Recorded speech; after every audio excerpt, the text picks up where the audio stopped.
The short message is the first Silent Hill game to be released since 2012, or 2014, or even 2023.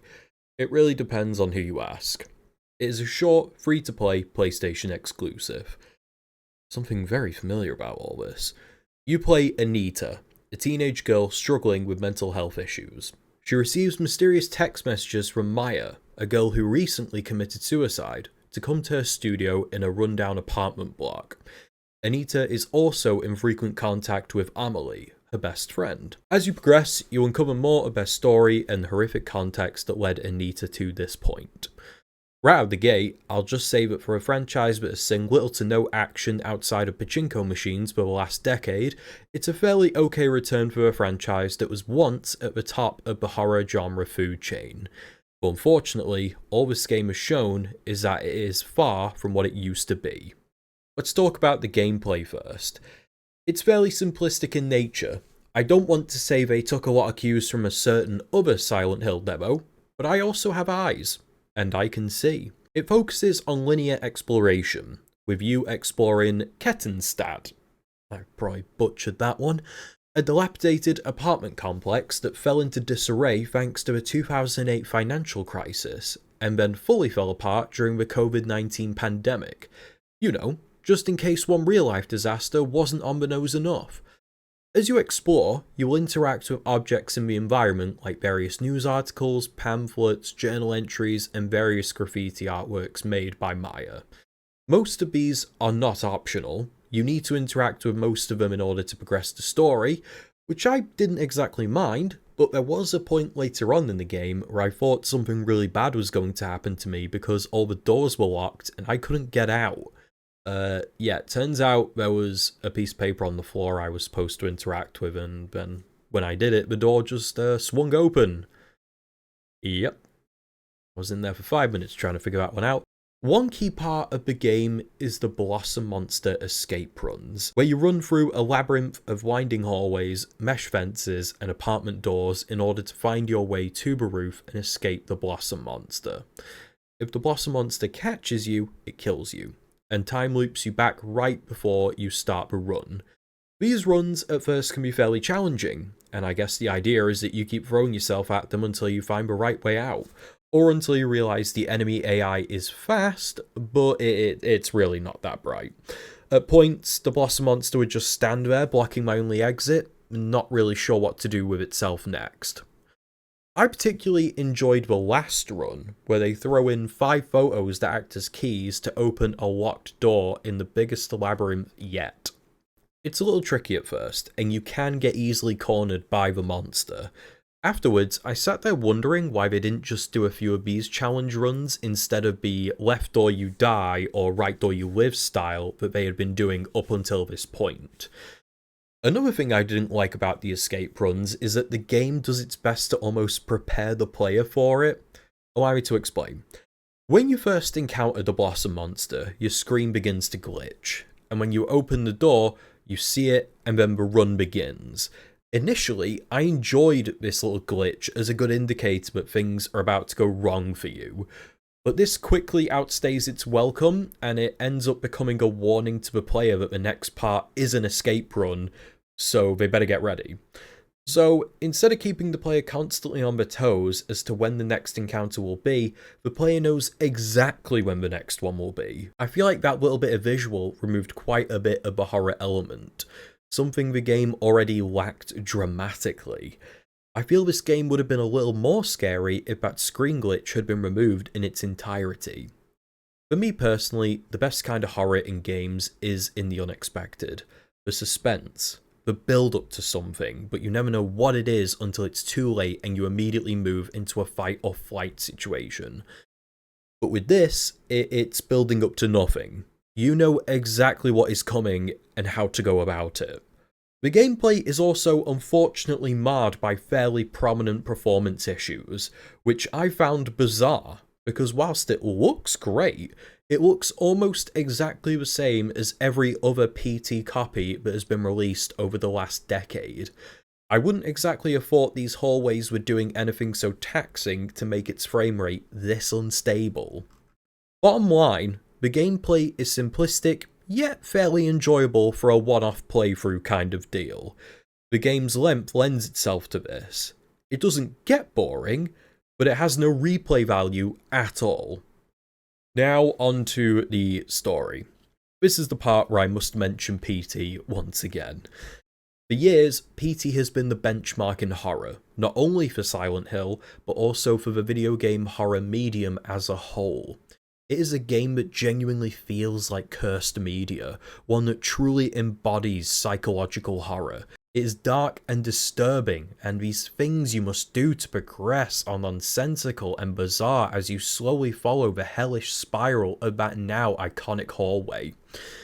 PT is a game that still resonates with many people who played it and watched videos on it to this day, and the short message is Konami's first real attempt at reckoning with its legacy.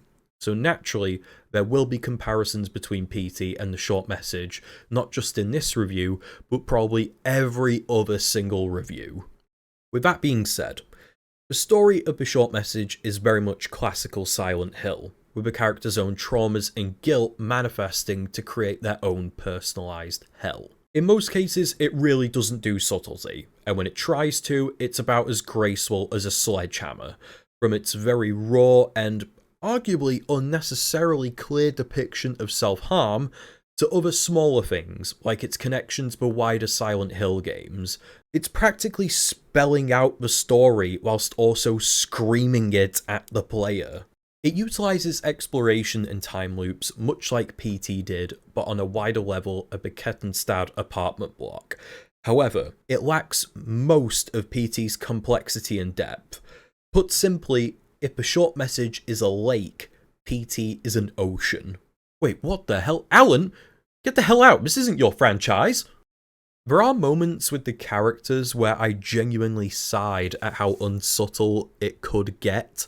Like, at one point, Anita just randomly decides to start checking her follower account in the middle of all of this, and it had me nearly laughing. Like, come on.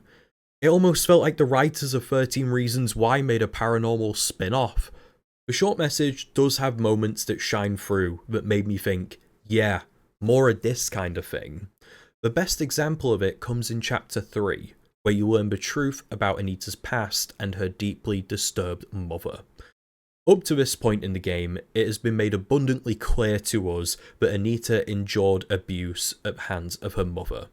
But up until now, we didn't know how truly horrific it was.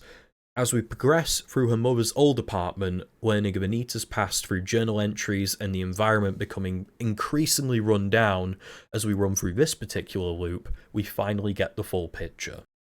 Anita had a baby brother, who died when he and Anita were locked in a closet as punishment. Her mother then placed him in the fridge. We can then hear the baby crying from the fridge, and it gets more and more demonic until it all of a sudden stops. Also, one little detail I loved was the fact that as you progress through the loop, you get smaller and smaller. It's a great little detail that is able to highlight her reliving this memory and just how frightening this experience must have been for a child. This whole section is pretty dark, and it's exactly what I was after, but as soon as it starts, it's over, and it's back to the regular status quo. The game never gets better beyond this small section, unfortunately. The game's plot feels safe, but also attempts to be a bit bold. What I mean by this is it takes a formula that has been used since the original Silent Hill, but grafts it to a very relevant and extremely intense subject: teen suicide. Its overarching plot deals with suicide's impact on those who are left behind. It's a subject matter that naturally requires a finer touch when writing, something I do not believe the writers had at all. At first, I thought that the game hitting you with context screens regarding the potential for its contents to cause upset to the player was a great idea. I believe more games should have that, as it fully enables the player to make a more inclined decision on whether they want to experience this or not. But then it hits you with these screens at the end of every loop, particularly after Anita has jumped off the roof to her death. Now I'm sat here thinking, are these context screens here out of genuine sincerity for the player, or are they here for mere shock value?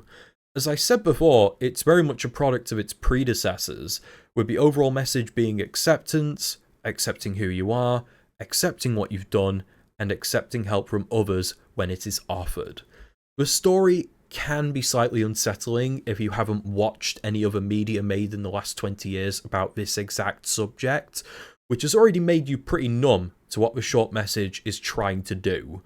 Like the cryptic text messages from Maya and some really questionable dialogue that the voice actors clearly struggled to get through at points, it all sometimes hits levels more like something you'd read on a creepypasta post. To put it plainly, the experience and the story is simply not scary. I'm usually absolutely terrified when playing horror games, but with this one, there was absolutely nothing to be afraid of, except this little bit here. This little bit did get me. Some people really have nothing better to do. Wait. I bet it was these guys. Oh my god. Right, okay, that actually got me. That actually got me. Fair play. Fair fucking play. I'll take that one, yeah. The Blossom Monster design is also, again, magnificent, but it feels underutilized, and therefore it is fairly unintimidating. To conclude, the short message is not bad.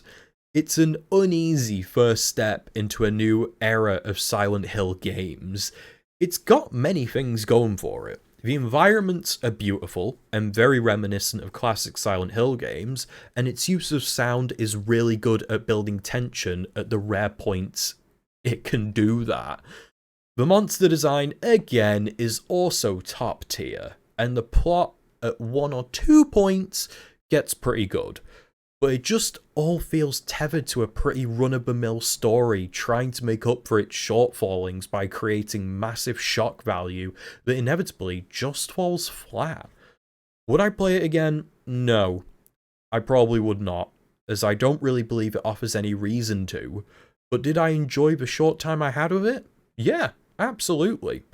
Look, we're in a bit of a Silent Hill content drought, and neither side of this game looks good. I've either got a live stream where the comments just chat about bodily fluids, or Bloober Team's upcoming beat-em-up reimagining of Silent Hill 2. All I'll say is that if you like horror and are a bit bored and you have a PS5, give it a go, it's free, you may as well. And with that, that is the review done. Thank you very much for watching this review. Again, it's not quite like the Metal Gear one where it handles some delicate topics, and I hope I approached them with the gravitas and seriousness as needed. I can be serious sometimes, as it turns out. And that's about it. Thank you all very much for watching. I'm dragging this end screen on so you can click on a button. Yeah, have a good one, and I'll just see you in the next review. I don't know what that'll be. I didn't think this would be the one review after Metal Gear Solid 5 The Phantom Pain, but we'll see what game I complete next. I will just say that I have got Silent Hill 2 working on an emulator now, so yeah, stay tuned for that one. And yeah, see you all later. Bye now.